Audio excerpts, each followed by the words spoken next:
What's going on, guys? It's Shanks here, coming at you with another Yu-Gi-Oh video, and today we have just a discussion about the new Yu-Gi-Oh Forbidden Limited List, whatever you want to call it. The ban list is what it's really called. But yeah, just wanted to talk about it because it was a pretty cool list. I just want to say it's one of my, I've been playing, if I'm talking competitively, like I used to play this when I was like 8, but if I'm talking competitively, I've been playing this game since Inzektor's One Worlds is when I got into it. They just got hit when I got into the game. So, yeah, and I built Inzektors because I thought they would still be amazing, but they were pretty good. But, yeah, so that was when I got into this game. This is probably my favorite ban list since, and I did take a break since, what's it called? Since, I think, like, Dragoonly Rulers got hit because I kind of liked Dragoonly, and I didn't like that Dragoonly got hit just because the Dragon Rulers were stupid. But, so I kind of quit the game for a long time and came back when Primal Origins came out. But, yeah, so I think it was only like a few months. But, yeah, I just want to talk about this Forbidden Limited List because it's one of the best ones I've seen. And I just want to talk to you guys about it. So, yeah, and give you my 2 cents. So, the first thing we got is Blaster. Dragon Rulers of Infernos is banned. So is all the other rulers. All the rulers are banned. I kind of love that because they were stupid. That was obviously for the Dark Matter deck. That was just dumb. But I think that the rulers should never have been made. They won Worlds, of course. But that wasn't even like the big problem about them that they won Worlds. Because they were the meta for like a year straight. They went from that. Then they got the they had the Dragon Ruler plants. Then everyone started playing Dragoonly Ruler, and I think there was Heretic Rulers too in the meta, but like everyone played it, and then there was Lightsworn Ruler, and just everyone played a ruler deck. Like every format, there was always a Dragon Ruler deck that actually worked, Mythic Ruler, all these other kind of decks. It was just kind of stupid. So yeah, they should have been banned. They're splashable in every deck. Every single deck. That's just not cool. But like, and yeah, they always should have been hit. Cause like, I can see them being balanced if you could like only banish from your hand or only banish from your graveyard. But you can banish from both the hand and the graveyard, which is really dumb. And they're basically a recyclable boss monster, which is also super dumb. So you essentially could, and you could banish your own rulers and get pluses off of that, which was really dumb. But the thing I didn't like was, like, that'd be cool if, like, they could only be banished from the graves. So say if you were playing a deck, like, not Volcanics, that'd be a bad example. Like, if you're playing, like, Battle and Boxers, and you were, like, you had a lead yoke on the field, but every time they made you detach and detach, they would be in, like, a hard place because, like, oh, he gets 2 in the grave, he can go for Blaster. But if you have a handful of Battle and Boxers, which would normally be a dead hand, but you also have a Blaster, you can just, like, summon a Blaster and then swing.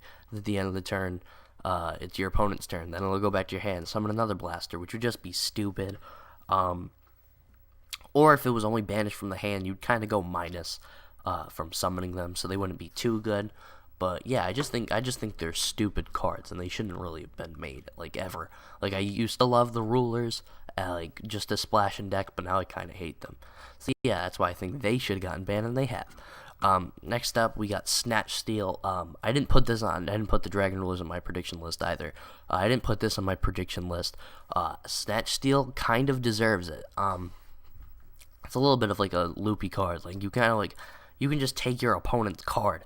Like that's stupid. Change of Heart's banned. All those ones are banned. Why would you get to have Snatch Steal? You have to take your opponent's monster. Say if they're playing Shaddolls, you take a Construct. You can like win the game from taking Construct. You can just steal all these cards and basically shut your opponent down, which is stupid. So yeah, Snatch Steal kind of deserves that. Next up, we got the Limiteds. That was all the ban cards. There's 5 ban cards, but yeah. Next up, we got the Limiteds. Sinister Serpent. I didn't put any of the erratas on my list because my prediction list, because they were obviously going to get limited and all those things. They were obviously going to come back. They wouldn't errata cards and then make you not be able to play them. But yeah. So we got, obviously, Sinister Serpent. Don't need to talk about that. It was an all-for errata. It should be at 3, I think, or probably 2. I don't know. I don't know if there's, like, some crazy loop with it, but, I mean, it's back. You got Tour Guide to 1. That hit Burning Abyss. Spoiler alert, only way Burning Abyss got hit was Tour Guide. I don't like this hit. I said in my list that, like, I know that she should have went to 2, because you could still use Tour Guide in other decks. She was at 2 with Skarms and things, but this hit Burning Abyss pretty bad, but I think it would have been smarter to go with the what I was saying, Fire Lake to 1 and Virgil to 1, because Fire Lake was and if you guys haven't noticed, I didn't say it at the beginning of the video, I'm sick right now, so if I sound a little stuffy, that's because I'm sick. But I think that Fire Lake should have went to 1, because Fire Lake was kind of a dumb card, but a lot of people made those trapless Burning Abyss decks with only 1 Fire Lake, so it just would have been like a hit to like the trap heavy Burning Abyss kind of. And I also think that Virgil should have went to 1, because Dante's not that bad of a card, because Dante's still a good card, and it's like the heart of the deck, and why would you want to destroy the heart of the deck? But Virgil was like their only sense of removal, so if they only had 1 Virgil, it would just make sense to like put him to 1, because they would have to think and like, ooh, do I have to use my Virgil now? Do I have to use it now? Do I have to use it now? And that'd just be like a cool card, and Burning Abyss would still be a deck, but it would like you have to think to use your Virgil. You don't want to spam it, and of course no one would run 3 Rubiks or keep getting, because like people can make a Virgil turn 2 every turn, or like every time like they go for Dante, and then like if they bring out a Scarm, they can get a Rubik, and so they essentially plus off of that, and they get the Rubik back to their hand. They essentially can just go for a play the next turn for Virgil, and why make it so people can just go Virgil willy-nilly? They shouldn't be able to. They should really only be able to make 1 Virgil. But I mean, Tour Guide's still a good hit. The only thing I don't like about the Tour Guide getting hit is fun decks like Ultra Athletes, because of course everyone runs Scarm with them, because you make the Invoker, and then you can summon Midfielder from your deck.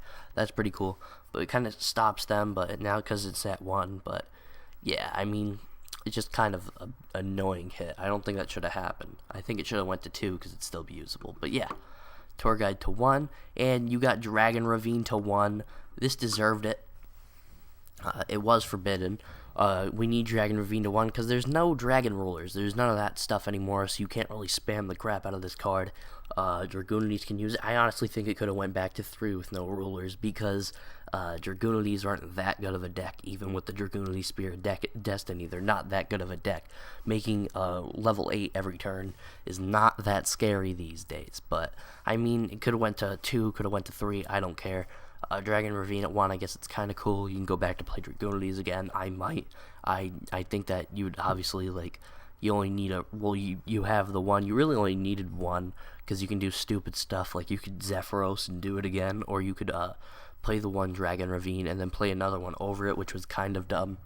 And they have Spear, so, I mean, you can stay at 1. But, yeah. So that's back at 1. Next, we got Preparation of Rites. That is a great hit. It's one of the 2 hits that happened to Necros. Necros kind of deserve that, because you can search almost the entire deck. You just can't search Valkyris and Decisive Armor if you run it. And you can't... Okay, that card is really loud. That's card 1. But you can also search... Can't search Trishula. But you can add your cards back from your grave. It's essentially a +1, because you get a search, and then you special summon... Or you don't special summon, you add a ritual spell from your grave to your hand. So it's a plus in that sense. So that's kind of stupid. But, yeah, that's put to 1. I like that at 1. It killed a lot of ritual decks, but it's not bad. Next up, we got Royal... Oh, no, I just saw Royal Tribute. We have Sacrifice to 1. This deserved it. Everyone was saying, all around, everyone was like, Sacrifice shouldn't get hit. Then I think it was like Inch95 said once, he was like, it has 4 effects. And then everyone was like, oh my god, it should get hit. It has 4 effects.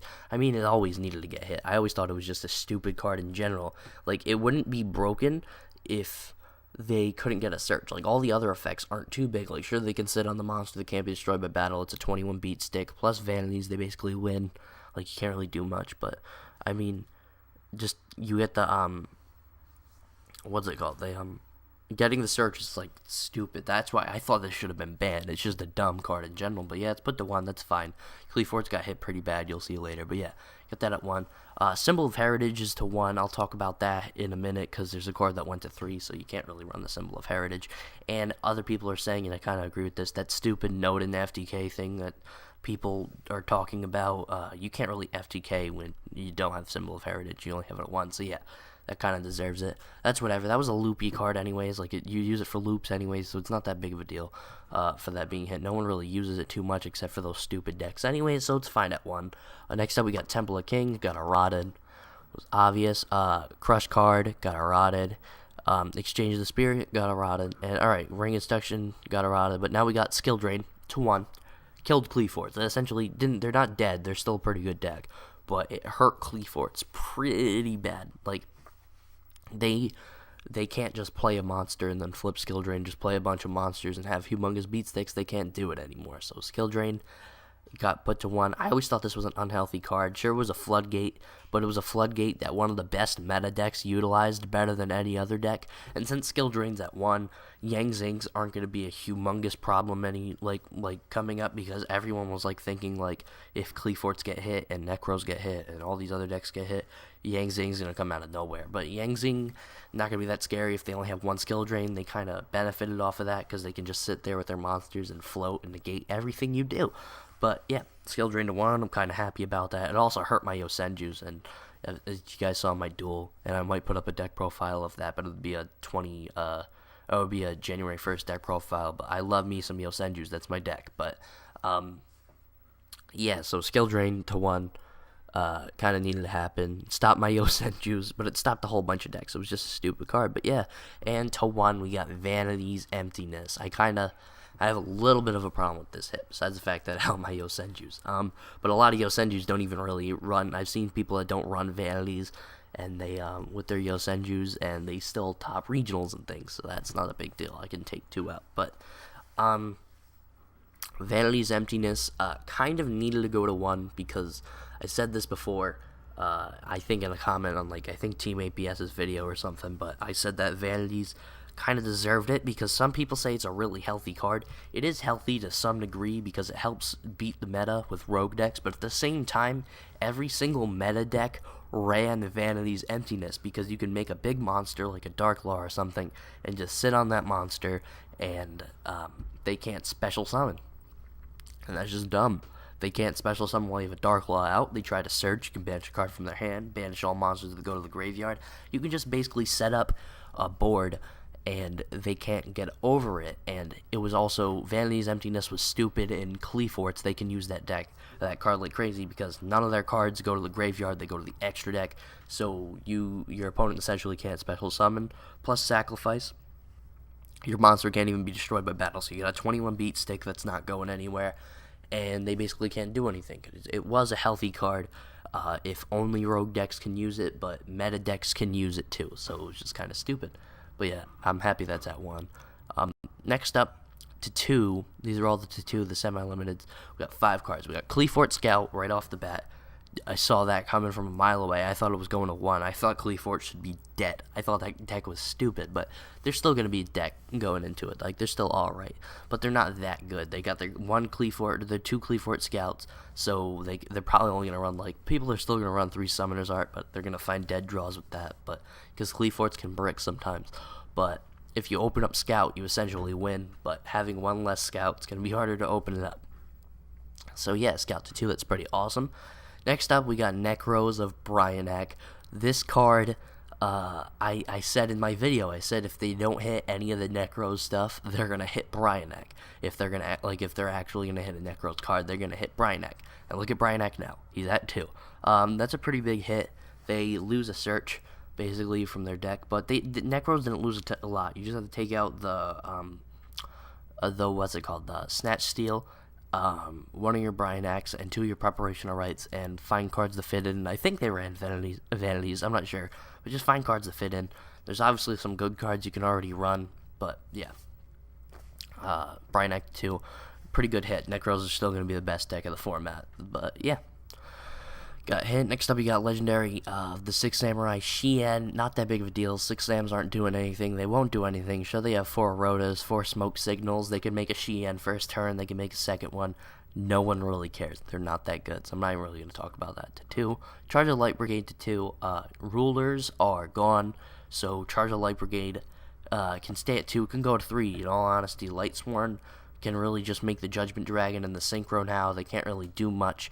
But Charge of the Light Brigade is pretty good in Infernoids. It shouldn't go to 3 to stay at 2, because it's pretty good in Infernoids. You can get a bunch of free mills and searches for your Raidens and Lilas and things, and make it so you basically just have 1 card in your deck, if you're running the Lightsworn one, so that's pretty cool.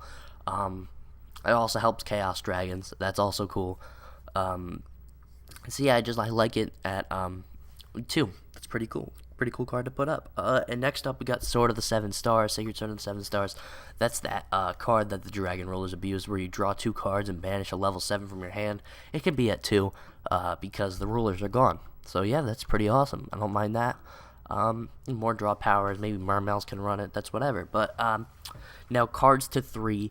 We got Brotherhood of the Firefist Spirit. I think Firefists are going to be a pretty good. I think they're actually going to be a top 5 deck because a lot of people forget how they worked. You could like go +3 during your opponent's turn and thing. They were broken. Everyone hit Spirit. They hit Spirit before we actually got Spirit, or like a few days after we had Spirit. Or no, after we got Rooster. But Spirit was in the 3-axis Firefist deck. They just basically they plus a whole bunch, but a lot of people forget that they can run Infestation Pandemic and Deck Devastation Virus by summoning what's it called, the monster. I think they can run Crush Card too. I can't remember if Crush Card's 1,000 or less or 1,000 or more or something like that. But they can summon Sirius, the Blue Wolf Star, or something like that, and they can tribute him because he's at 24, and then you can target him with Pandemic because to go for their synchro plays, they need a Tensu or a Tenki, so he's automatically gain 100, and you can just flip the trap and target him. And yeah, so they can activate those cards too, and they can maintain advantage. So yeah, I like Spirit going to 3. You're probably going to see Fire Fist a lot more often because they're basically at full power. So yeah, it's not bad.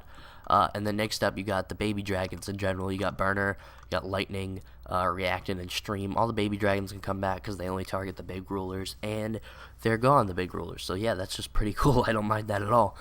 They can stay at 3. Next up, you got Gladiator Beast Bestiari. Alright, just like every format, you're going to see a Gladiator Beast at the beginning of every format. There's always a Gladiator Beast player all the time, but Bestiari 3 is something that we've all been waiting for. It's not going to take them over the top. They're probably going to be like, I was watching Nim Nim's list for top 10 decks last night, and they were number 10. I mean, like, I can see that. Like, maybe you'll see, like, a Gladiator Beast person topping. They're not going to be meta. Bestiarity 3 is not that big of a deal. I mean, they did get support, but Bestiarity 3 is not that big of a deal. I can see it maybe topping a regional or something once in a while, like how that guy just topped with Volcanics that one time.